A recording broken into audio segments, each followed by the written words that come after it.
नमस्कार। आज की इस चर्चा में विज्ञान की दुनिया के कुछ ऐसे सख्त नियमों को डिकोड किया जाएगा जिन पर शायद ही कभी किसी का ध्यान जाता हो। बिल्कुल। आज हम तापमान लिखने के एकदम सटीक तकनीकी और वैज्ञानिक तरीकों की चीर-फाड़ करने वाले हैं। अक्सर लगता है ना कि तापमान ही तो है, जैसे मर्जी लिख दो, लेकिन असल में छपाई और लिखाई के विज्ञान में इन छोटी-छोटी बारीकियों की अहमियत बहुत ज्यादा होती है। तो शुरुआत एक बहुत ही दिलचस्प सवाल से करते हैं।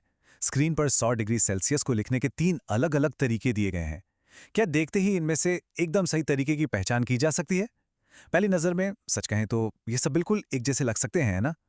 लेकिन विज्ञान के सख्त नियमों में एक छोटी सी स्पेसिंग या जगह छोड़ने की गलती भी बहुत भारी पड़ सकती है। इसी संरचना और इसके पीछे छिपे हुए नियमों को आज हम पूरी तरह से समझने वाले हैं। चलिए, अब इसमें थोड़ी और गहराई से उतरते हैं। बात करते हैं भाग एक की, मात्रकों के नाम और उनके बड़े छोटे अक्षरों से जुड़े नियम। यहाँ एक बेहद चौंकाने वाली बात सामने आती है। जब भी अंग्रेजी में सेल्सियस और फ़ारेनहाइट को पूरा लिखा जाता है, तो उनके नाम हमेशा बड़े अक्षर यानी कैपिटल लेटर से शुरू होते हैं। लेकिन यहाँ एक बड़ा अपवाद है, एक तरह का बागी नियम, और वो है केल्विन। जब केल्विन को एक मात्रक के रूप में पूरा लिखा जाता है, तो इसे बड़े अक्षर से नहीं, बल्कि पूरी तरह से छोटे अक्षरों यानी लोअर केस से शुरू करके ही लिखा जाता है ना अजीब? यह एक ऐसा नियम है जो बड़े-बड़े जानकारों को भी अक्सर उलझा देता है। नामों की इसी कड़ी में एक और बात जोड़नी जरूरी है। ताप मात्रकों के नामों में जो डिग्री शब्द आता है, वो अंग्रेजी में लिखते समय हमेशा, जी हां हमेशा, छोटे अक्षरों में ही होना चाहिए। चाहे वो सेल्सियस के साथ जुड़ा हो या फिर फ़ारेनहाइट के साथ। डिग्री शब्द को कभी भी कैपिटल लेटर से शुरू नहीं किया जाता। आइए आगे बढ़ते हैं और देखते हैं कि ये सब कैसे जुड़ता है। भाग 2, प्रतीक और नियम, और छपाई में इनकी सटीकता। देखिए, मात्रकों के संकेतों में सेल्सियस को डिग्री सी और फ़ारेनहाइट को डिग्री एफ के रूप में दर्शाया जाता है, जो अंग्रेजी के बड़े अक्षरों में होते हैं। लेकिन केल्विन के नियम यहां बिल्कुल पलट जाते हैं। फटाफट देखते हैं कैसे। पहली बात, केल्विन का प्रतीक हमेशा बड़ा के होता है, जबकि इसका पूरा नाम लोअर केस में था। दूसरी बात ध्यान देने वाली है कि के साथ कभी भी डिग्री का निशान यानी वो छोटा सा गोला बिल्कुल नहीं लगाया जाता।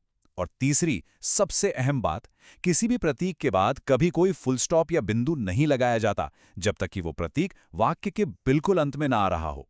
एकदम सख्त नियम है। अब यहाँ सबसे दिलचस्प बात यह है कि विज्ञान में जब भी तापमान के बारे में लिखा जाता है, तो जो भी आंकिक संख्या है, जैसे यहाँ 273 लिखा है, उस संख्या और मात्रक के प्रतीक के बीच हमेशा एक रिक्त स्थान यानी स्पेस छोड़ा जाना चाहिए। ये वही अदृश्य नियम है जिसे हमने बिल्कुल शुरुआत में देखा था। संख्या और प्रतीक कभी भी एक दूसरे से बिल्कुल चिपकाकर नहीं लिखे जाते। उनके बीच यूं समझ लीजिए, सांस लेने भर की जगह होना अनिवार्य है। चलिए, अब चर्चा के अंतिम हिस्से की ओर मुड़ते हैं। भाग 3, बहुवचन का प्रयोग, हिंदी बनाम अंग्रेजी। आइए देखते हैं कि तापमान का मान 1 से अधिक होने पर भाषा कैसे अपना रूप बदलती है। दोनों भाषाओं के व्याकरण की तुलना करने पर एक बहुत ही स्पष्ट और मजेदार अंतर सामने आता है। अंग्रेजी में जब तापमान 1 डिग्री से अधिक होता है, तो उसे बहुवचन में व्यक्त करने के लिए मात्रक के पूर्ण नाम को डिग्रीज सेल्सियस लिखा जाता है। मतलब डिग्री में एस जुड़ जाता है। लेकिन हिंदी भाषा में चाहे तापमान 1 हो या फिर 100, इसे हमेशा डिग्री सेल्सियस ही लिखा जाएगा। इसका कोई अलग बहुवचन रूप नहीं होता। है ना एकदम सीधी और सरल बात? ये पूरी टेबल अब तक की सारी जटिलताओं का एक बेहतरीन और शानदार सारांश है। मात्रकों के नाम, उनके प्रतीक और बहुवचन रूप कैसे काम करते हैं, ये पूरी की पूरी रूल बुक यहाँ बिल्कुल स्पष्ट हो जाती है। सेल्सियस और फ़ारेनहाइट में डिग्री लगता है, केल्विन में नहीं लगता। और भाषा बदलने पर बहुवचन के नियम कैसे काम करते हैं, ये सब कुछ एक ही जगह पर एकदम साफ है। तो अंत में ये सब एक बहुत ही रोचक विचार के साथ इस चर्चा को खत्म करता है। सोचने वाली बात है, यदि मात्र एक अदृश्य खाली स्थान या अंग्रेजी का एक छोटा सा अक्षर किसी जानकारी की वैज्ञानिक सटीकता को पूरी तरह से बदल सकता है, तो ऐसे और कौन से बारीक नियम होंगे जो उस जानकारी को आकार देते हैं जिस पर हर दिन भरोसा किया जाता है।